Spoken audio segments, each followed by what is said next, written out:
नमस्कार, आप देख रहे हैं के न्यूज। मैं हूं आपके साथ सोनी चौहान। मुद्दे की बात में आपका स्वागत है। उत्तर प्रदेश सहायक शिक्षक भर्ती को लेकर सोमवार को इलाहाबाद हाईकोर्ट की लखनऊ बेंच ने एक बड़ा फैसला सुनाया। हाईकोर्ट ने 69,000 सहायक शिक्षक भर्ती असिस्टेंट टीचर की एक बार फिर से लिस्ट बनाए जाने का आदेश दिया और इसके साथ ही अन्य पिछड़ा वर्ग, अनुसूचित जाति वर्ग का पूरा 27% और 21% आरक्षण दिखाने का निर्देश दिया है। लगातार 3 वर्षों से आरक्षण घोटाले का आरोप लगाते हुए अभ्यर्थी के धरना प्रदर्शन के बाद कोर्ट द्वारा लिया गया ये इस फैसले से अभ्यर्थियों को क्या फायदा होगा, इसको लेकर आपको पहले रिपोर्ट दिखाते हैं, इसके बाद चर्चा करेंगे। लगातार 3 सालों से आरक्षण घोटाले का आरोप लगाते हुए धरना प्रदर्शन कर रहे सहायक शिक्षक भर्ती के अभ्यर्थियों से में उस वक्त खुशी की लहर दौड़ गई थी जब लखनऊ हाई कोर्ट की सिंगल बेंच के न्यायाधीश ओपी शुक्ला ने आदेश दिया था। आदेश के मुताबिक आरक्षण घोटाले मामले पर 69,000 सहायक शिक्षक भर्ती असिस्टेंट टीचर की एक बार फिर से लिस्ट बनाए जाने को कहा गया था। इसके साथ ही पिछड़ा वर्ग, अनुसूचित जाति वर्ग का पूरा 27% और 21% आरक्षण दिखाने का निर्देश दिया था। बीते 3 सालों से कभी बेसिक शिक्षा मंत्री आवास तो कभी राज्य शैक्षिक अनुसंधान परिषद पर अभ्यर्थी प्रदर्शन करते चले आ रहे हैं। 19,000 से भी अधिक आरक्षण घोटाले के सापेक्ष 680 सीट पर आरक्षण में गड़बड़ किए जाने को स्वीकार करने की सूची को उच्च न्यायालय ने पूर्ण तरीके से खारिज कर दिया था। कोर्ट ने सरकार को 3 महीने में पूरी लिस्ट सही करने के निर्देश देते हुए आरक्षण पीड़ित अभ्यर्थियों की बात को सही ठहराया था। कोर्ट ने भर्ती में आरक्षण घोटाले पर 8 दिसंबर 2022 को ऑर्डर रिजर्व कर दिया था।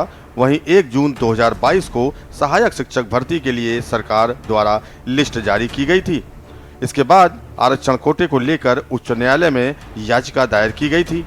अभ्यर्थियों के अनुसार लगभग 19,000 उम्मीदवारों ने शिक्षक भर्ती में जारी कट ऑफ से 65% ज्यादा अंक प्राप्त करने के बाद भी इन अभ्यर्थियों को सामान्य कैटेगरी में शामिल नहीं किया गया था। इन शिक्षकों की नियुक्ति प्रक्रिया आरक्षित कोटे में भी पूरी कर दी गई, जो कि आरक्षण के नियमों के खिलाफ था। उच्च न्यायालय द्वारा लिए गए निर्णय को योगी सरकार के लिए एक बड़ा झटका माना जा रहा है, क्योंकि ये शिक्षक भर्ती प्रक्रिया को पूरा करने के लिए काफी लंबे समय से प्रयास कर रहे थे, जबकि दूसरी ओर सहायक शिक्षक पदों पर भर्ती से वंचित उम्मीदवार भी इसे लेकर कई बार लखनऊ समेत प्रदेश भर में धरना प्रदर्शन कर चुके हैं। वहीं उम्मीदवारों की ओर से यह मामला कोर्ट में ले जाया गया था, जिस पर हाईकोर्ट ने अपना फैसला सुनाते हुए अभ्यर्थियों को राहत दी है। स्पेशल डेस्क के न्यूज इंडिया।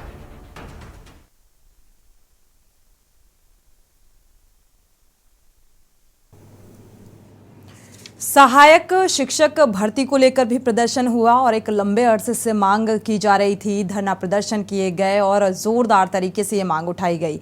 अब जिस तरीके से हाई कोर्ट का फैसला निकलकर सामने आया है, 69,000 असिस्टेंट जो टीचर्स की भर्ती है उसको लेकर अब इसे किस नजरिए से देखा जाए कि क्या वाकई जो ये हाई कोर्ट का फैसला निकलकर सामने आया है ये कुछ राहत और कुछ कारगर सिद्ध हो पाएगा, साबित हो पाएगा? क्या वाकई जो लगातार प्रयासरत थे असिस्टेंट जो टीचर्स हैं इस भर्ती को लेकर, क्योंकि लगातार आरक्षण में गड़बड़ियां पाई गई और इसको लेकर तमाम प्रदर्शन किए गए और मांग ये लगातार उठ रही थी जोर शोर से, लेकिन अब जो फैसला हाई कोर्ट का निकलकर सामने आया है तो ये कितना कारगर और सार्थक साबित होगा, ये फिलहाल देखना होगा कि अभ्यर्थियों का हौसला कितना बढ़ाने वाला तो ये फैसला नजर आ रहा है। लेकिन वाकई आखिर क्या राहत पहुंचा पाएगा, क्या भर्तियां ये नियुक्ति हो पाएगी? क्योंकि नियुक्ति को लेकर, आरक्षण को लेकर धांधली की तस्वीर पहले भी सामने आई थी और इसी को लेकर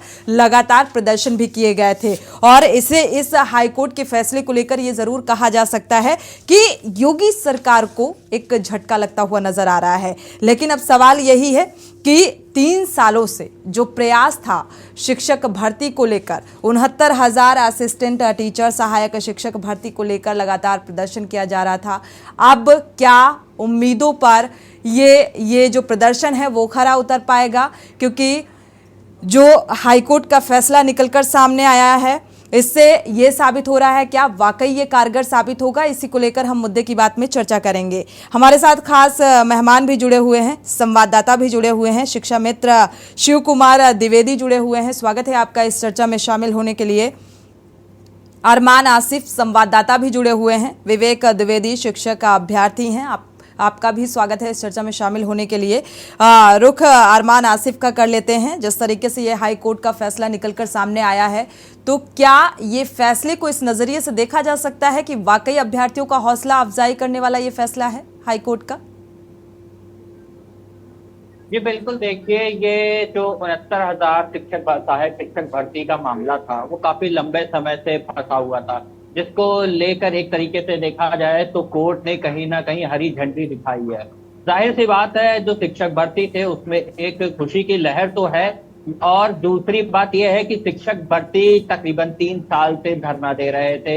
लखनऊ में धरना दिया, प्रदेश भर में धरना दे रहे थे। सरकार इनकी बातें सुनने के लिए तैयार नहीं थी। जब हमने शिक्षक भर्तियों से भी जो भर्ती कर भी थे उनसे बात की, तो उनका यही कहना था कि हमने तमाम जगह धरने दिए हैं, लेकिन हमारी कोई बात सुनने को तैयार नहीं। और जब अब कोर्ट ने इसका फैसला दिया है, तो जाहिर सी बात है कि एक तरीके से ये हरी झंडी मानी जा सकती है कि हाँ, अब शायद इसमें कुछ आगे की प्रक्रिया जो इनकी 69,000 शिक्षक भर्तियों की है वो आगे बढ़ सके। जी बिल्कुल, ये प्रक्रिया को आगे बढ़ाया जा सके या बढ़ सके, इस लिहाज से भी इसे देखा जा सकता है। हमारे साथ विवेक द्विवेदी भी जुड़े हुए हैं, शिक्षक अभ्यर्थी हैं। विवेक द्विवेदी, हाईकोर्ट के इस फैसले को आप किस नज़रिए से देखते हैं? क्या वाकई ये कारगर सिद्ध होगा, राहत पहुंचाने वाला साबित हो सकता है?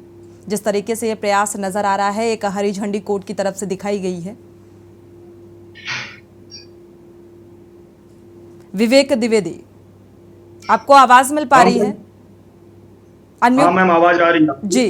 बात आपकी एकदम सही है। कोर्ट से जो निर्णय आया है वो उचित निर्णय है, और कोर्ट के निर्णय का हम समर्थन करते हैं और स्वागत भी करते हैं। कहीं न कहीं ये 69,000 में इतनी विसंगतियां हुई, अगर देखा जाए तो न्याय तो यही कहता है कि आपको पूर्ण समायोजन कर देना चाहिए, क्योंकि आपके पास सीटें अधिक हैं, लगभग 2 लाख से अधिक सीटें खाली है, और लगभग 20,000 से अधिक हमारे भाई बहन जो कि ओवर एज हो जाएंगे, क्योंकि लगभग मान के चलिए बीएड वालों को 2011 के बाद 2018 मौका मिला, आज 2023 चल रहा है। 15 साल में सोचिए बीएड वालों को एक बार मौका मिल रहा है। तो मान के चलिए 20,000 हमारे भाई बहन ऐसे जो 40 की उम्र को क्रॉस कर रहे हैं। सरकार को अगर चाहिए कि पूर्ण समायोजन कर देना चाहिए, और सबसे बड़ा दायित्व उसमें केंद्र सरकार का। केंद्र सरकार ही तो है तो 60% अनुदान देती है, 40% राज्य सरकार देती है। एक बार हमको मीडिया के माध्यम से ही खबर मिली थी कि सीएम साहब की इच्छा है पूर्ण समायोजन की, लेकिन केंद्र सरकार की इच्छा नहीं है। लेकिन फिर भी तो कोर्ट का आदेश आया, तो हम उसका स्वागत करते हैं। चलिए, स्वागत योग्य कदम बता रहे हैं। शिव कुमार द्विवेदी भी है, शिक्षा मित्र हमारे साथ जुड़े हुए हैं। जिस तरीके से विवेक द्विवेदी ने कहा कि स्वागत योग्य कदम है, तो क्या वाकई अब ये कारगर और राहत भरा साबित हो सकता है शिक्षकों के लिए? क्योंकि एक लंबे अरसे से 3 सालों से लगातार शिक्षक भर्ती को लेकर प्रदर्शन किए जा रहे हैं, और ये प्रदर्शन काफी उग्रता के साथ देखने को मिले। अब ये हाई कोर्ट का डिसीजन निकलकर सामने आया है, जो फैसला निकलकर सामने आया है, ये कितना सार्थक साबित होने वाला है? देखिए, अगर हम बात करते हैं शिक्षक भर्ती की, तो 2017 से ही इस प्रकार की परिस्थितियां पैदा हुई कि शिक्षक भर्ती को लेकर के कई ऐसे प्रदर्शन हुए। और खासतौर पर आपको ध्यान होगा कि जब बेसिक शिक्षा मंत्री अनुपमा जायसवाल जी हुआ करती थी, तब भी बहुत बड़ा आंदोलन हुआ था शिक्षा मित्रों का, और उनका ये आर्गूमेंट था कि साहब, जो सुप्रीम कोर्ट ने जो निर्देश दिया है, क्योंकि शिक्षा मित्र जो डिप्यूट होता है उसके लिए ग्राम शिक्षा समिति उसका नियुक्ति नहीं कर सकती, और जब वो असिस्टेंट सहायक अध्यापक की पोस्ट पे जाएगा तो चूंकि उसकी एक लंबी प्रक्रिया होती है, जैसा कि और लोग जाते हैं 69,000 की भर्ती और साइज, उसमें उनको ग्रेवांश के रूप में 25% भारांक देने का काम उस समय की तत्कालिक जो सरकार थी, यानी कि योगी आदित्यनाथ जी की जो पहली सरकार थी, उसने दिया था। उसके बाद में वो कह रहे, मतलब शिक्षा मित्रों की मांग ये थी कि इसके साथ समायोजन हो, और जो बैकलॉग की प्रक्रिया आई उसमें बहुत सी दिक्कतें हो गई। अभी विवेक जी कह रहे थे कि साहब सेंट्रल गवर्नमेंट नहीं मान रही है। मैं इससे ये कहना चाहता हूं कि सभी योजनाओं में सेंट्रल गवर्नमेंट का 60 से 60% भुगतान करती, चाहे जो भी योजना हो, किसी भी विभाग की। लेकिन शिक्षा, चिकित्सा, ये सारी समवर्ती सूची में आती है। अंत में निर्णय केंद्र सरकार नहीं, राज्य सरकार को ही लेना होता है। तो कहने का मतलब यह है कि दोनों जगह चलिए भाजपा की सरकार है, आप कुछ भी कह सकते हैं, लेकिन मेरा ये मानना है कि जो 69,000 की भर्ती आई उसमें बहुत से ऐसे टेक्निकल पॉइंट थे जो फंस रहे थे, कि सरकार ने कुछ परिवर्तन किए थे उसलिए। और अभी जैसे शिक्षा मित्र की भर्ती को अगर आप ले लीजिए तो शिक्षा मित्र बेसिकली उन्होंने अपना पूरा जीवन खपा दिया। एक उम्र हो गई, जैसा भी विवेक जी बता भी रहे थे कि उनकी ओवर एज होने की स्थिति आ गई और सारी चीजें। बहुत से ऐसे शिक्षा मित्र हैं सोनी जी जिन्होंने बाकायदा ये जानते थे कि ऐसी समस्या आ सकती है तो उन्होंने फ्रेश वैकेंसी में अप्लाई किया और पास करके वो चले गए। तो मेरा सिर्फ इतना कहना है कि अब जब हमारा सरकारें जब नहीं सुनती है कोई बात, तो मानी बात है एक ही दरवाजा बसता है और वो है न्यायालय का। और न्यायालय में जाकर के ये एक बहुत बड़ी जीत है, चाहे वो शिक्षा मित्र हो चाहे वो सामान्य अभ्यर्थी हो, दोनों की बड़ी जीत है। और उसमें जो SC ST और OBC बैकलॉग को भरने की बात करी गई उसमें कई आरोप है। लेकिन यहाँ पर एक चीज बताना चाहेंगे कि सरकार ने ये करा था कि भाई आप 21% जो है आप उसी में अपनी मेरिट बनाइए, 27% वाले अपनी उसी मेरिट बनाइए, यानी आप वहां भी मेरिट लेते हैं यहाँ भी मेरिट लेते हैं और खाली रह जाती है पोस्टें। उसके बाद में जो हो सकता था वो ओवरेज हो गया, नहीं हो पाया या किसी और कारण से नहीं गया, तो ये भी एक दिक्कत है। तो पूरी तरह से अगर देखा जाए तो ये एक बहुत बड़ी विजय है उन लोगों के लिए जो 69,000 भर्ती के लिए डिमांड कर रहे थे। लेकिन ऐसा भी नहीं है कि पूरी तरह से गवर्नमेंट गलत थी। बिल्कुल, बहुत सारे, क्योंकि लगातार ऐसा भी देखने को मिला। और एक बेहद अहम मुद्दा जिसको लेकर हम बात कर रहे हैं मुद्दे की बात में, क्योंकि सहायक शिक्षक भर्ती को लेकर 69,000 भर्तियों को लेकर और लंबे अरसे से जिसकी मांग उठ रही थी, जोर शोर के साथ प्रदर्शन किए जा रहे थे। लखनऊ से भी प्रदर्शन की कई तस्वीरें, जगह जगह से प्रदर्शन की तस्वीरें सामने आई थी। और अब हाई कोर्ट का ये फैसला, क्योंकि न्यायालय के फैसले का सभी सम्मान करते हैं और इस फैसले को किस नजरिए से देखा जा रहा है, अभ्यर्थियों को क्या फायदा पहुंचाने वाला ये फैसला साबित हो सकता है, इसी को लेकर लगातार हम चर्चा कर रहे हैं। हमारे साथ खास मेहमान भी जुड़े हुए हैं। एक बार रुख कर लेते हैं अरमान आसिफ का। अरमान, आपका रुख करेंगे। अगर देखा जाए इस हाईकोर्ट के इस फैसले से जो अभ्यर्थी हैं, जो शिक्षक भर्ती को लेकर एक लंबे अरसे से इंतजार कर रहे थे, तो क्या कुछ प्रतिक्रिया निकलकर सामने आई है? जी बिल्कुल, देखिए ये सही बात है कि वाकई काफी लंबे समय से जो अभ्यर्थी थे वो प्रयास कर रहे थे कि उनकी भर्ती हो जाए, लेकिन इनकी कोई सुनवाई नहीं हो रही थी। तमाम जो शिक्षा मंत्री थे उनके घर पे भी इन लोग ने धरने दिए, तमाम सरकारों को लिखित में, रिटर्न में दिया। देखिए, एक 3 साल एक लंबा वक्त होता है। उन 3 साल में आप सरकार बहुत कुछ कर सकती है, और इसी चक्कर में वो कोर्ट गए, जिनमें कोर्ट में आज लखनऊ की एक बेंच ने फैसला दिया।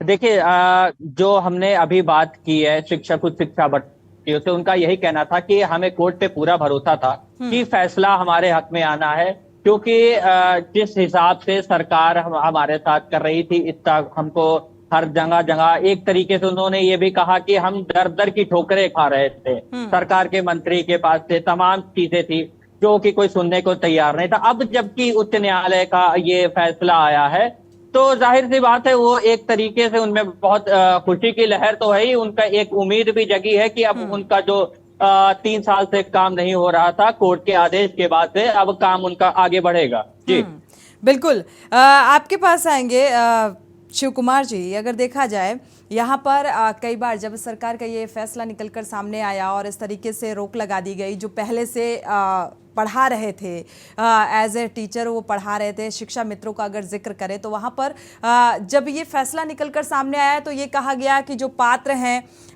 उनके साथ ज्यादती की जा रही है, अपात्र हैं वो इसका बेनिफिट उठा रहे, इस तरीके की तमाम प्रतिक्रियाएं देखने को मिली थी। और आज भी कई शिक्षा मित्र ऐसे हैं जो 10,000 की सैलरी में वो पढ़ा रहे हैं, और क्योंकि एक लंबे अरसे से प्रयासरत थे और इसको लेकर काफी नाराजगी देखने को मिल रही थी, तो क्या अब इस फैसले से वो नाराजगी दूर हो पाएगी? ये अभी जो शिक्षा मित्र हैं जो पढ़ा रहे हैं उनके सामने दिक्कत वही हो जो थी वो एज इट इज रहेगी अगर उन्होंने सीटेट और टेट क्वालिफाई नहीं किया है तो। बेसिकली जो भी शिक्षा नियमावली बनती है उसमें नियमावली के अनुरूप ही काम करना होगा, चाहे आप हाई कोर्ट जाएं चाहे सुप्रीम कोर्ट जाएं। बहुत से शिक्षा मित्र हैं जो असिस्टेंट अध्यापक के रूप में काम कर रहे हैं और उन्होंने टेट क्वालिफाई किया है, सी टेट क्वालिफाई किया है और वो सारे कोरम पूरे किए हैं जो उत्तर प्रदेश की शिक्षा नियमावली कहती है। और जो लोग ये दबाव बना रहे हैं कि सारे शिक्षा मित्र इसका लाभ लेंगे, ऐसा नहीं है मैम। जो 10,000 रुपए पा करके वहां बैठे हुए हैं वही काम करेंगे, तो और कोई काम नहीं कर सकते जब तक वो सीटेट। और सबसे बड़ी बात देखिए कि 2017 में योगी आदित्यनाथ की सरकार ने तो उन्हें सुप्रीम कोर्ट ने सीधे कहा था इनको निकाल दीजिए, जो बिल्कुल उच्चतम न्यायालय भारत का है उसने सीधे कहा इनको निकाल के बाहर करिए। उसके बावजूद उत्तर प्रदेश की सरकार ने कहा कि अगर ये सीटेट और टेट क्वालिफाई करते हैं और उसमें भी अगर नंबर नहीं पाते हैं, सपोज दैट इनके नंबर कम होते हैं, तो भी इन्हें हम 25% भारांक देंगे, और उसके बाद भी अगर ये नहीं जाते हैं तो फिर कोई नियमावली काम नहीं करेगी, कोई हाई कोर्ट का काम नहीं करेगा, कोई सुप्रीम कोर्ट इसने काम नहीं। आरक्षण को लेकर क्या कहेंगे? बात नहीं, आरक्षण एक बड़ा मुद्दा है।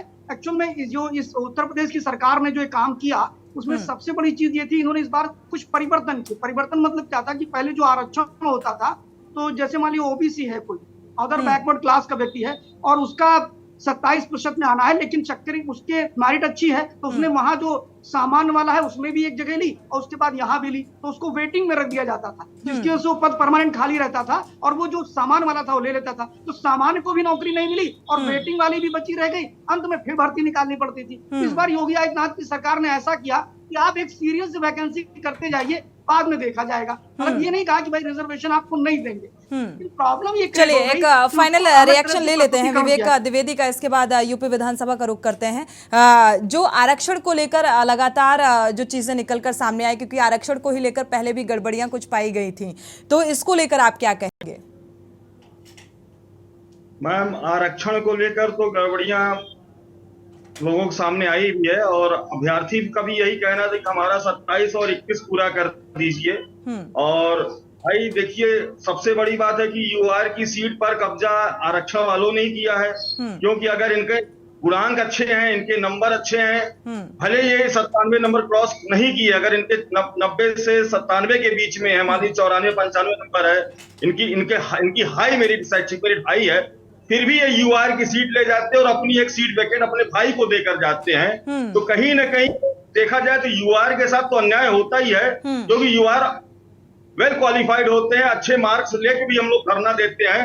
तो कहीं ना कहीं गर्दन किसका कटता? सवर्णों का कटता, अगर मैं सच्चाई बताऊं। और मैं ये नहीं कहता, मैं सबके पक्ष में हूं, मैं ये कहता हूं अगर 27-21 आपका आरक्षण पूरा नहीं है तो आप सरकार से अपना हक और अधिकार मांगिए, कोर्ट से मांगिए, कोर्ट आपका अधिकार देगा। चलिए सुप्रीम कोर्ट, आप सुप्रीम कोर्ट से विवेक जी बोलिए मैम जी।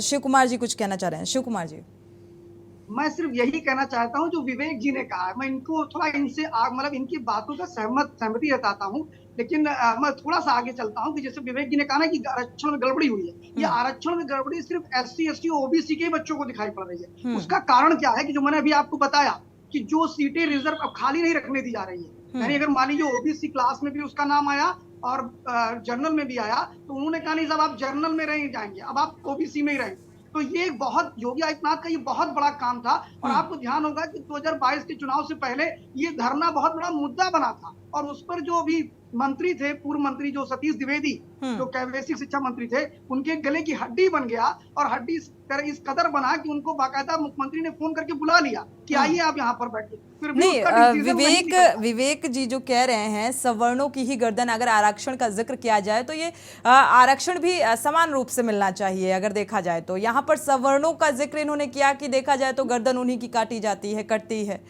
नहीं, मैं ये कहना चाहता हूँ कि ये कहना तो मतलब सवर्णों की काटी जाती है वो अलग बात है।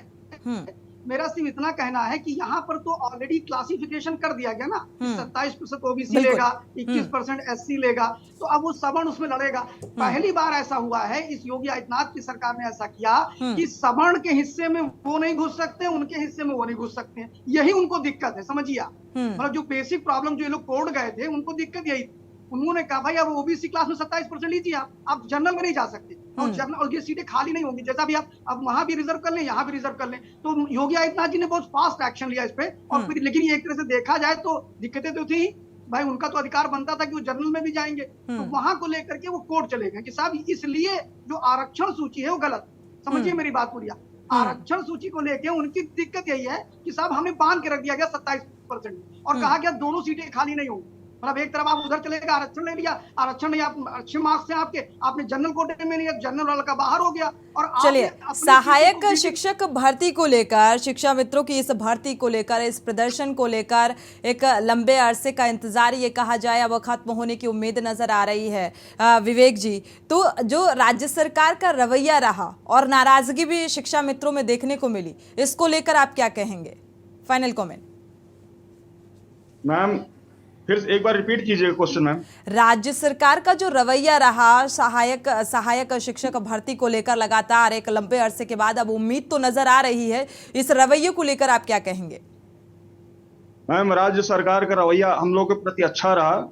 कहीं न कहीं डिसीजन हम लोग के पक्ष में आया। ओम प्रकाश शुक्ला ने जब 13 मार्च को ऑर्डर सुनाया था कि 90 से 96 के बीच में जो हमारे ओबीसी एससी के भाई बहन वो अपनी कैटेगरी में जाएंगे, और जो यूआर की सीट खाली हुई, उस यूआर की सीट में जो 97+ है वो यूआर की सीट में आए, वो चाहे जर्नल हो चाहे ओबीसी एससी भाई हो, सबके साथ न्याय होगा। चलिए, ये नाराजगी अब उम्मीदों में तब्दील होती नजर आ रही है। शुक्रिया आप सभी मेहमानों का इस चर्चा में शामिल होने के लिए।